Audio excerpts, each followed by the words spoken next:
रहे, अनशन कर रहे हैं कि जो रिजर्वेशन इन प्रमोशन रुका है पूरे देश में रुका है।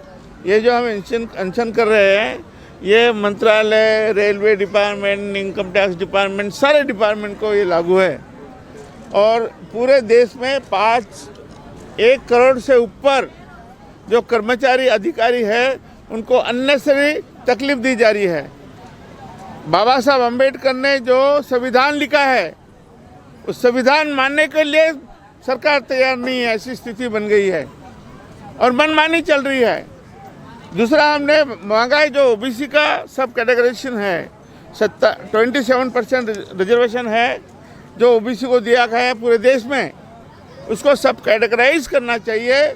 इसके लिए भारत सरकार ने जो जस्टिस रोहिणी कमीशन बिठाया है उसको तुरंत लागू करना चाहिए। कल आठवले जी आए थे, रामदास जी आठवले, उन्होंने बोला कि हम ये ओबीसी का 3 भागों में 9% विमुक्त और घुमंतु 9% और ये 12 बोलतेदार नाई, खाती, वाड़ी, लोहार, सोनार, सुतार, धोबी, ये दर्जी वगैरह इनके लिए 9% और जो बाकी है जो यादव है, कुर्मी है, कुंभी है, इनके लिए 9%, ऐसा उन्होंने कहा। इसलिए हम अपने जो रामदास जी आठवले हैं, केंद्रीय मंत्री है, सामाजिक न्याय मंत्री है, उनका ही डिपार्टमेंट है ये, उनको बहुत बहुत धन्यवाद देते हैं।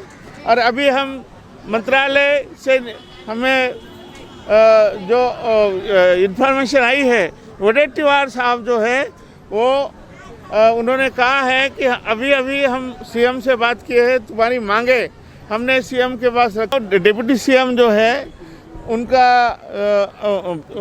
जो सेक्रेटरी जी है हमारे प्रधान सचिव सामाजिक न्याय, उनके द्वारा हमें मैसेज मिला था कि आपकी मांगे जो है हम रिजर्वेशन प्रमोशन की मांग जो है 16 तारीख को हमारी मीटिंग में ले रहे हैं, लेकिन जो बाकी मांगे हैं उसके लिए अभी वडेट्टीवार साहब का फ़ोन आया है कि मुझे दूसरी मीटिंग होने की वजह से मैं नहीं आ सकता, आप अनशन आप ख़त्म कर दो।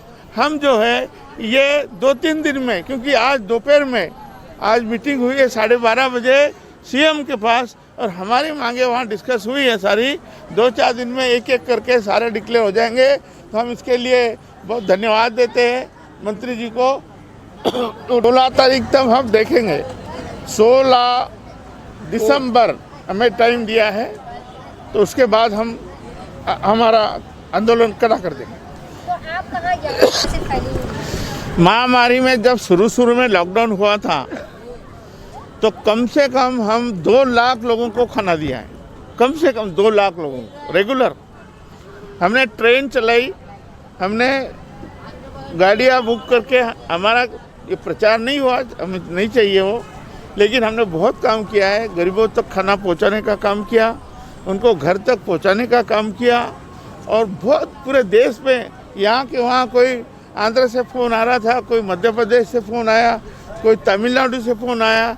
तो हमारे लोग जो गन्ना काटने चले जाते हैं, जो मिर्ची तोड़ने के लिए चले जाते हैं, जो बिल्डिंग काम के लिए, कंस्ट्रक्शन के लिए दूर दूर चले जाते हैं, ये हमारे लोग काम करते हैं, दूसरे कोई नहीं।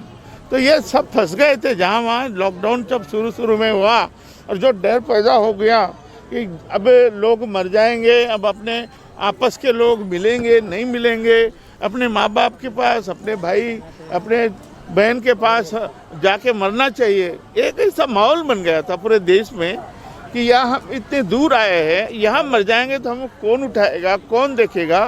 तो हर एक बोल रहा है मरना ही तो है, मरना है तो घर में जाके मरेंगे।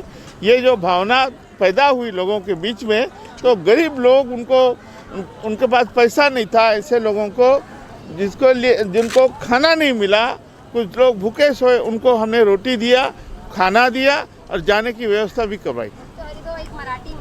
अरुण गाड़े, अध्यक्ष महाराष्ट्र राज्य कांग्रेस कमेटी, 3 माह से ये रिजर्वेशन इन्फॉर्मेशन के लिए लड़ रहे हैं पूरे महाराष्ट्र में, गाँव घूमे हैं और ये सरकार का आरक्षण के विरोध में पूरा जन जागरण किया है। इसलिए सारे महाराष्ट्र में लोगों को मालूम हुआ है कि ये सरकार आरक्षण विरोधी है और आरक्षण विरोधी है, इसलिए पूरे महाराष्ट्र से, हर जिले से, हर तालुका से माननीय हरिभाऊ राठौड़ और हमें समर्थन घोषित किया है।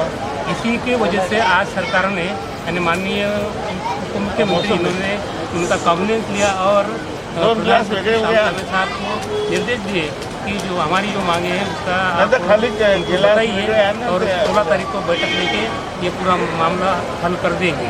और दूसरा अभी साहब ने भी बोला कि कृषि मंत्री जो रोटेटलर साहब हैं इन्होंने भी आज दोपहर को सीएम साहब से बात की है और हमारी सारे मांगों के बारे में उन्होंने चर्चा की है, उनका भी हल निकलने वाला है। इसलिए ये एक खुशी की बात है कि आखिर हमारे दबाव में झुककर सरकार ने निर्णय लिया है, क्योंकि हरिभाऊ राठौड़ ये मामूली आदमी नहीं है, ये पूरे महाराष्ट्र में सबको परिचित है। ये एंटी विजेंटी बहुजन के नेता हैं और इनके जो अगर जीवित को कुछ होता है तो सरकार को जवाब झेलना पड़ेगा। इसलिए महाराष्ट्र राज्य काश्मीर कर्मचारी कल्याण महासंघ की नहीं पूरा किया जाता है तो आगे किस तरह से उभरा आप लोग ये आंदोलन आपका जारी रहेगा? 16 तारीख तक हम इंतज़ार करेंगे। 16 तारीख को बैठक होने वाली है। अगर उस बैठक में हमारी मांगों को पूरा नहीं किया जाता तो हमारा अगला कदम जो होगा वो अतिशय भयंकर होगा, ताकि